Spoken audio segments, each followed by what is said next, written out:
Hola a todos, ¿cómo están? Bienvenidos al segundo video de la capacitación en procesos de manufactura del Grupo Hidrómetra. Me presento de nuevo, soy Julián Berrío y estaré dictando esta capacitación. Recapitulando, en el video anterior tratamos los ítems 1, 2 y 3 de esta lista, que es un proceso de manufactura, la importancia de una adecuada selección de materiales y los diversos materiales que podemos emplear para nuestro diseño. En este video iniciaremos con el ítem número 4, los tipos de procesos de manufactura, donde llegaremos hasta los procesos de mecanizado de metales. En el siguiente video continuaremos con los procesos de conformación plástica.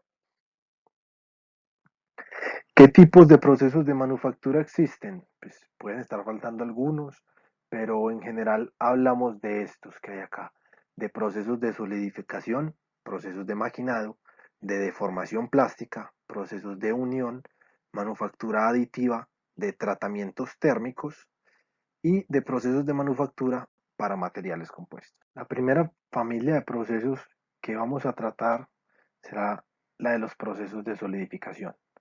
Se divide en tres ramas: la de conformación de plásticos con sus respectivos procesos de extrusión, inyección y de procesos especiales, la conformación cerámica, la conformación de partículas y la de materiales metálicos, teniendo esta los moldes perecederos, los de arena y otros, y los moldes permanentes que son moldes metálicos.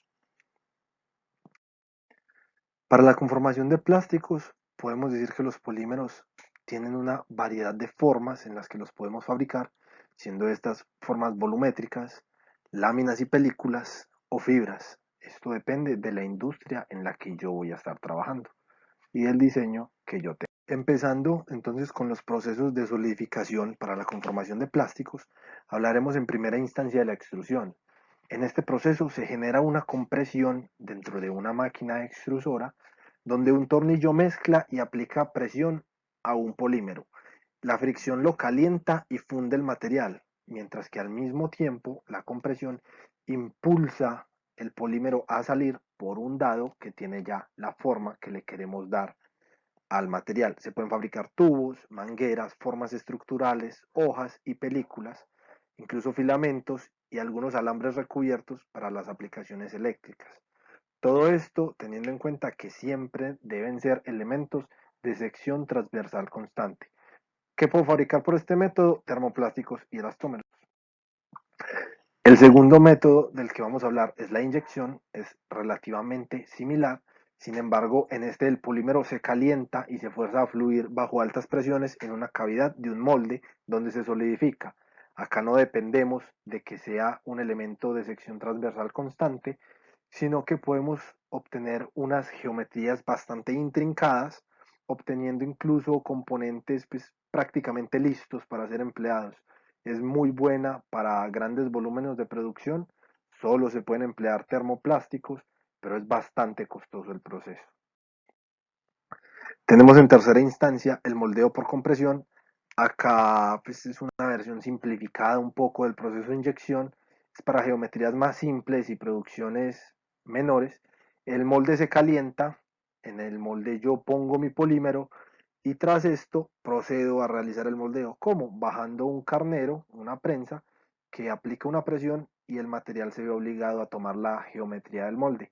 Se emplean polvos, pellets, líquidos o incluso preformas como materia prima y se pueden fabricar termoestables, elastómeros y compuestos de matriz polimérica.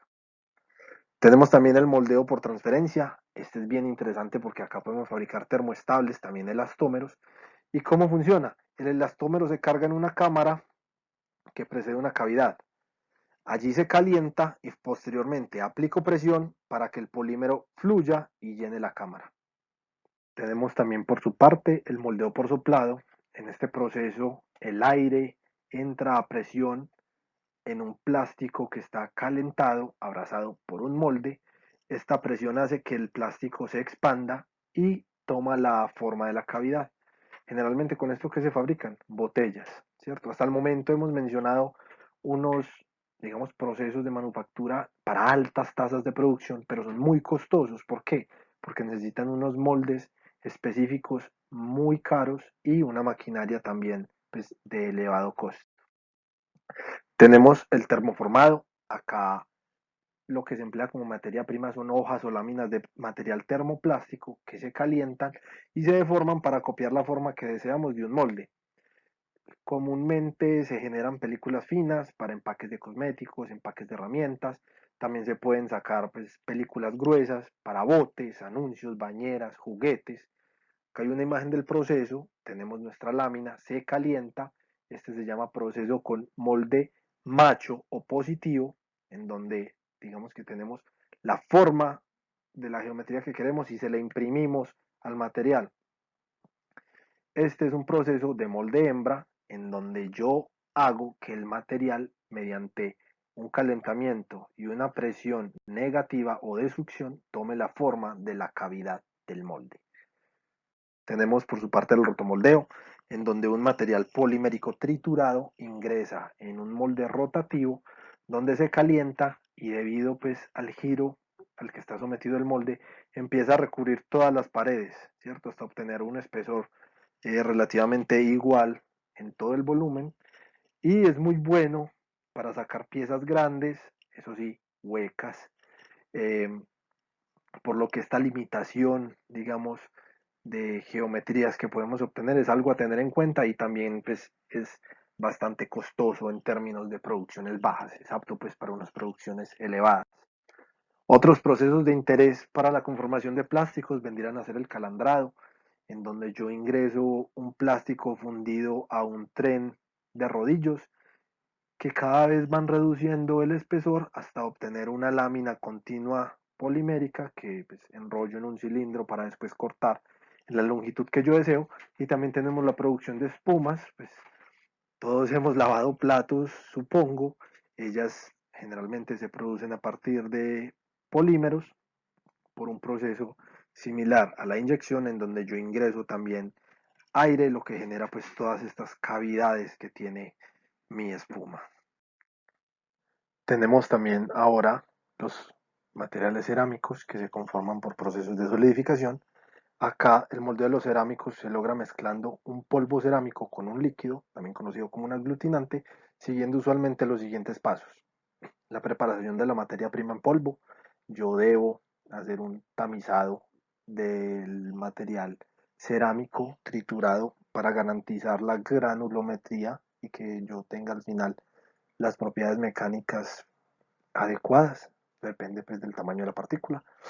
Hago una mezcla del polvo con un líquido, o el tema pues de la aglutinación que les mencioné, se conforma la mezcla, se hace un mezclado pues que quede homogéneo y se procede a secar. Posteriormente se sinteriza, que es pues ya el tratamiento térmico del material cerámico y se hace un proceso de acabado. ¿Qué métodos de conformación hay? Se dividen pues digamos por la cantidad de agua final que conservan. Tengo los métodos de vaciado, el conocido como barbotina, con este se fabrican sanitarios, lavamanos, artesanías. Tenemos el formado plástico, conocido también pues, por ser extrusión, similar al proceso de extrusión de polímeros, en donde puedo obtener tubos y ladrillos. El de inyección, en donde puedo obtener piezas pequeñas con formas complejas, incluso rotores de turbinas. Y el torneado, pues, donde puedo obtener piezas de revolución como pocillos y platos. Está también el prensado, conocido como prensado isostático, prensado húmedo, incluso prensado en seco, en donde puedo obtener pisos y azulejos de cerámica. ¿Qué es la sinterización? Es la consolidación de las partículas cerámicas a través del calentado de la pieza, que antes de la sinterización está en algo que llamamos estado verde o estado mojado o marrón, a una temperatura por debajo de su punto de fusión, ¿cierto? No queremos tampoco derretir el cerámico. Entonces, ¿qué sucede en este calentamiento? Antes de la sinterización, las partículas están dispersas, ¿cierto? En su aglutinante. Yo agrego calor y las partículas se empiezan a unir hasta que al final ellas quedan, pues digamos, con un tipo de adherencia que aumenta las propiedades mecánicas de la conformación cerámica que yo realicé. Esto es muy importante, este es un paso vital y crítico de toda la conformación de mi cerámico. Acá yo puedo tener unas variaciones grandes de volumen debido pues a toda la contracción térmica. Debo controlar el gradiente de temperatura para evitar fisuras y es muy importante entonces pues también eh, controlar la porosidad final que obtengo en mi cerámico. Ahora, para la conformación de metales, tenemos pues en los procesos de solidificación lo que conocemos como fundición, y es donde yo tengo un metal en estado líquido y lo solidifico en la geometría que yo deseo. ¿Qué ventajas obtengo yo al emplear la fundición de metales? Que puedo obtener geometrías complejas, minimizo entonces el maquinado y la soldadura final que necesita mi pieza, esto disminuye también los costos. Estas geometrías complejas entonces también van a una obtención de contornos y formas tanto internas como externas intrincadas, lo que disminuye entonces las operaciones de acabado que necesito. Las tolerancias dimensionales son amplias o bajas, depende del proceso que yo exista, entonces esto digamos que me permite tener una flexibilidad dentro del diseño. Puedo fundir casi cualquier metal desde que tenga las herramientas indicadas. Los materiales son fáciles de deformar al estar a alta temperatura. Puedo tener tanto producciones únicas de una sola pieza como producciones en masa. Las piezas son reciclables y el costo es bajo dentro de los procesos de conformación de materiales metálicos.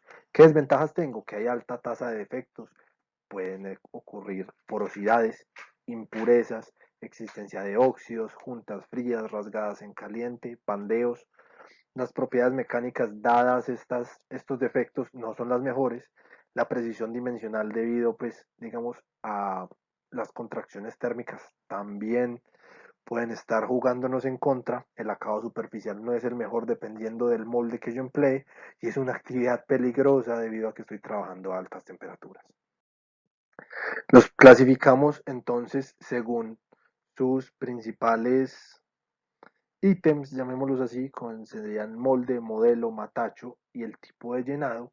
Estos tres primeros se dividen en perecederos y permanentes, y el llenado va por gravedad, por presión positiva o por vacío. Entonces acá están como los usos de metales y de tipos de fundición más comunes. ¿Qué metales usamos usualmente en la fundición de metales? Pues las fundiciones, ¿cierto? Fundición gris, fundición nodular, fundición blanca, también empleamos acero, zinc, cobre, el aluminio también es ampliamente utilizado debido a su baja temperatura de fusión. Esto es algo también importante en las fundiciones, es bastante más económico fundir algo que tenga un punto de fusión bajo que algo que tenga un punto de fusión muy alto como el acero. Y los métodos de fundición más empleados serían los de arena, seguidos por el metálico. Después de este está el de inyección, después centrífugo, cera perdida y cáscara. Hablemos entonces del moldeo en arena. Se vierte material fundido en un molde de arena comprimida y posteriormente se extrae la pieza destruyendo el molde. ¿Qué ventajas tengo? Es simple y bastante rápido, las geometrías son complejas, todas las aleaciones de metales, incluso hasta 1650 grados centígrados de punto de fusión puedo vaciar yo en la arena. El tamaño es prácticamente ilimitado, los álabes de las centrales hidroeléctricas gigantescos, 7 metros de diámetro, se funden en molde de arena y son económicamente viables en bajas cantidades. De nuevo, esos álabes no se funden en 10.000 series, sino que fundo 10. Es viable para bajas cantidades. ¿Qué desventajas tengo yo? Que el costo por parte es alto, por eso generalmente se emplea para piezas caras. Es laborioso, pues es un procedimiento muy artesanal, necesito ser muy diestro con mis manos, tengo bajas tasas de producción, el acabado es rugoso, las tolerancias no son muy buenas, incluso 6 milímetros puedo tener yo de desviación en las dimensiones, y que las paredes necesitan ser relativamente gruesas, de unos 3 milímetros de espesor mínimamente. Aquí tenemos un videito que muestra cómo se conforma el molde de arena. Yo ubico un modelo, presiono la arena, retiro el modelo, eso forma medio molde, hago lo mismo con la otra mitad, después los uno y vierto el metal fundido. Tenemos también el proceso de cera perdida. Acá se fabrica un modelo de cera que se emplea posteriormente para fabricar un molde, dándole un baño de lodo cerámico. Posteriormente fundo la cera, sinterizo el molde y ya paso a verter el material fundido en su interior. Solidifico y remuevo la pieza destruyendo el molde. Un pequeño video de cómo es el proceso. Ahí vemos el sinterizado de los moldes posteriormente se retiran. ¿Qué ventajas tengo? Que puedo obtener geometrías muy intrincadas, las tolerancias dimensionales son muy estrechas, el acabado superficial es muy bueno, las aleaciones pueden tener un alto punto de fusión, no hay juntas de moldeo, no hay matachos, los moldes son relativamente baratos y funcionan para altas tasas de producción. Sin embargo, el costo por parte es muy alto. ¿Por qué? Porque es un proceso muy lento. Yo debo fabricar mi modelo en cera, posteriormente sinterizar el molde y ahí sí vaciar y dejar solidificar el metal. Y por otro lado, el molde es perecedero, no se puede usar más de una vez. Tenemos también espuma perdida. Acá se pone un modelo de poliestireno generalmente en un recipiente donde lo rodeo de arena, cierto menos en la parte superior, y se vacía el metal fundido encima. ¿Qué pasa? El material fundido pues va a estar a una temperatura infinitamente superior que la de fusión de mi poliestireno y él va a estar saliendo entonces continuamente en estado gaseoso de mi molde, permitiendo pues la entrada del metal fundido. ¿Qué ventajas tiene? Que las geometrías de nuevo pueden ser muy intrincadas, que las tolerancias dimensionales son relativamente estrechas, al menos mejores que en el molde de arena netamente. El acabado superficial es bueno, de nuevo puedo usar aleaciones de alto punto de fusión y no hay juntas de moldeo, no hay matachos, molde relativamente barato. Sin embargo, de nuevo es un ciclo de producción largo, lo que me hace, digamos, costoso el proceso. Los moldes son perecederos y eso sí, tengo muchas, pero muchas emisiones de gases contaminantes a la atmósfera. Tenemos entonces fundición por molde metálico. Acá el molde no es perecedero, es un molde de un metal maquinado con un punto de fusión bastante más alto que el metal que voy a fundir. ¿Y cómo es el proceso? Se precalienta el molde, luego se unen todas las caras, incluidas los matachos. ¿Qué son los matachos? Los matachos son las cavidades que tiene que tener mi pieza, entonces yo las pongo como piezas positivas en el molde. Tras cerrar las caras, posicionar los matachos, calentado el molde, vacío la mezcla, dejo solidificar y finalmente desmoldo desensamblando. Para esto normalmente necesito unos actuadores, usualmente hidráulicos, porque son moldes muy robustos, muy voluminosos, muy pesados. ¿Qué ventajas tengo? Altas tasas de producción, tolerancias dimensionales muy buenas, acabado superficial excelente, pues porque es un molde mecanizado. Las propiedades mecánicas son bastante mejores comparados con otros procesos de fundición. Puedo tener paredes delgadas y reduzco el maquinado, dadas las buenas tolerancias dimensionales. ¿Qué hay de malo? El alto costo, ¿cierto? Pues los moldes son carísimos de maquinar, el material también es caro comparado con la arena, el tamaño es limitado, pues no puedo tener un molde infinitamente gigante de acero mecanizado de alta temperatura y los materiales que puedo fundir también son limitados, dado los materiales que dispongo para fabricar mi molde.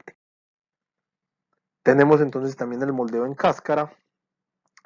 En el moldeo en cáscara, yo lo que hago es que tengo una cavidad con arena, con un aglutinante sensible a la temperatura, ubico un modelo en caliente a modo de tapa, ¿cierto?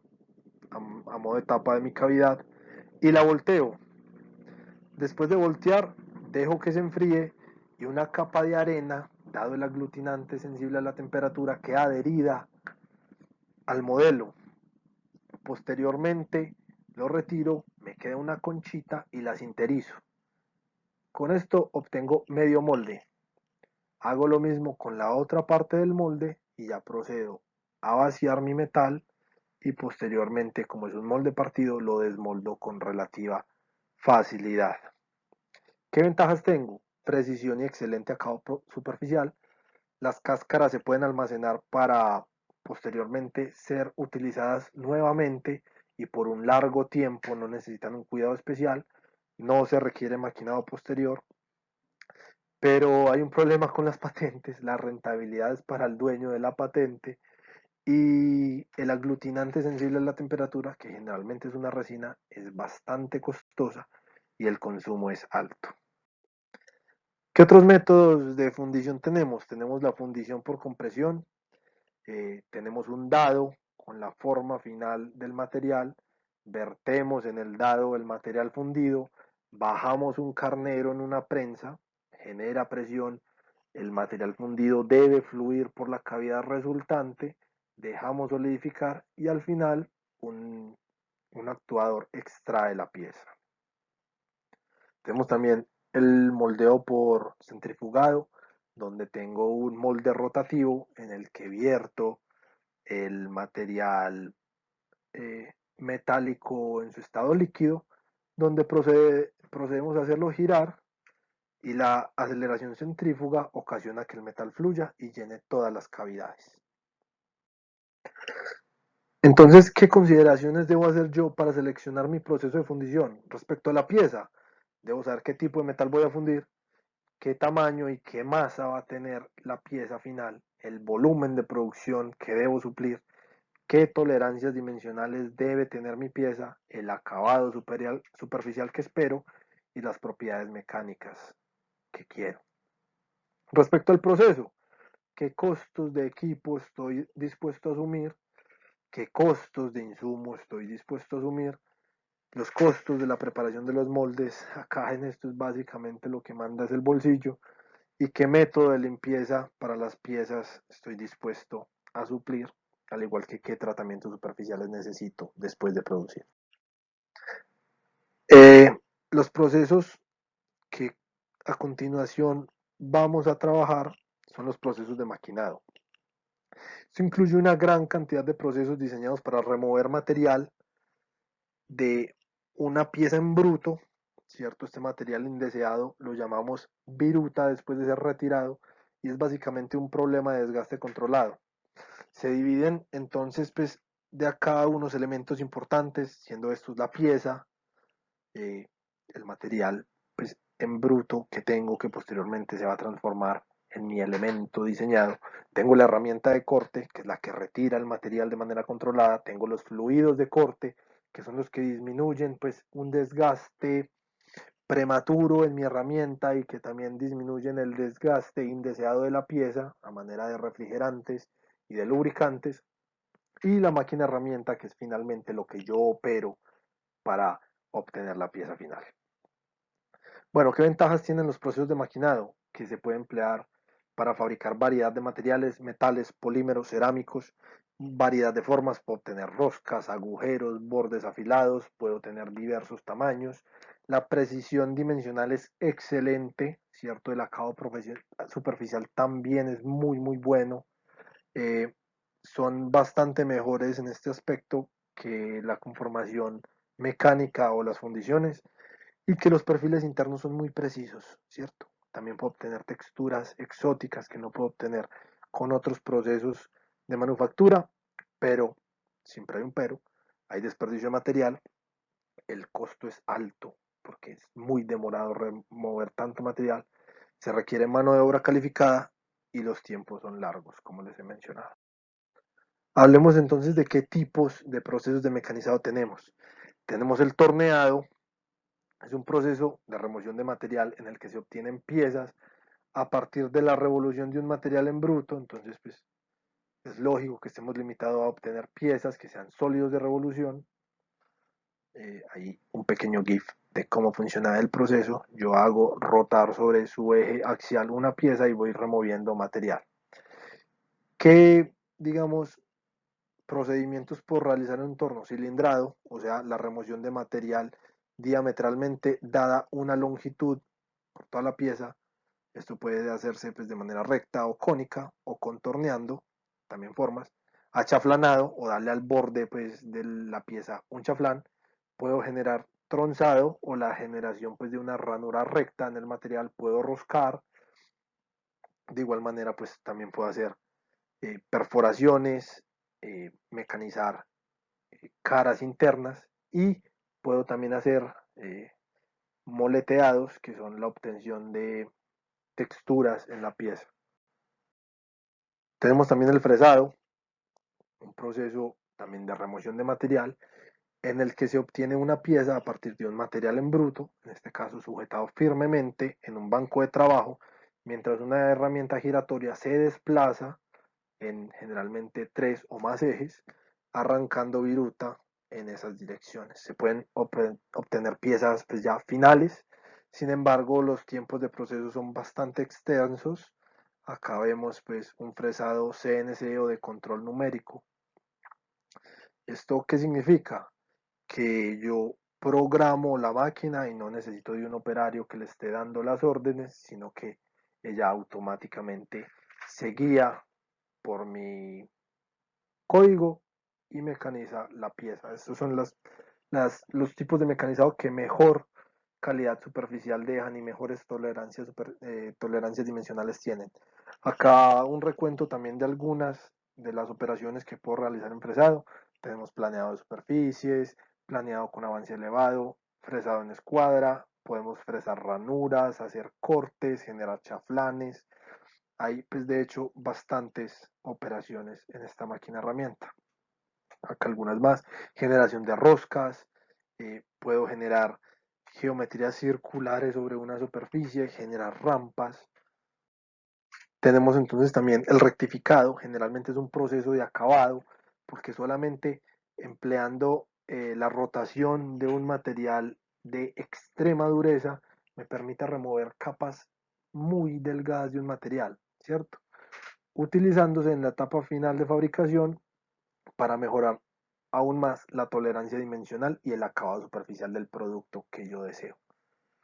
Acá pues un pequeño ejemplo de cómo funciona. Él remueve una capa finísima de material, dejando un acabado excelente y una tolerancia excelente. Existen también los métodos no convencionales de maquinado, en donde no remuevo el material por arranque de viruta, sino empleando fenómenos físico-químicos, como el maquinado químico, en donde yo sumerjo una pieza en una solución altamente reactiva que va eliminando capa por capa el material, y esto, digamos, me permite a mí obtener de manera controlada, mediante remoción química, una pieza. Tenemos también el maquinado por electroerosión, en donde se usa una corriente eléctrica que fluye a través del electrolito. De nuevo tengo una pieza sumergida en un electrolito y selectivamente genero una chispa que va removiendo poco a poco el material y obtengo pues piezas con cavidades con unas precisiones dimensionales muy altas. Tengo el chorro de agua, que es que yo proyecto agua a alta presión, algunas veces incluso con partículas en su interior, para realizar el corte de un material.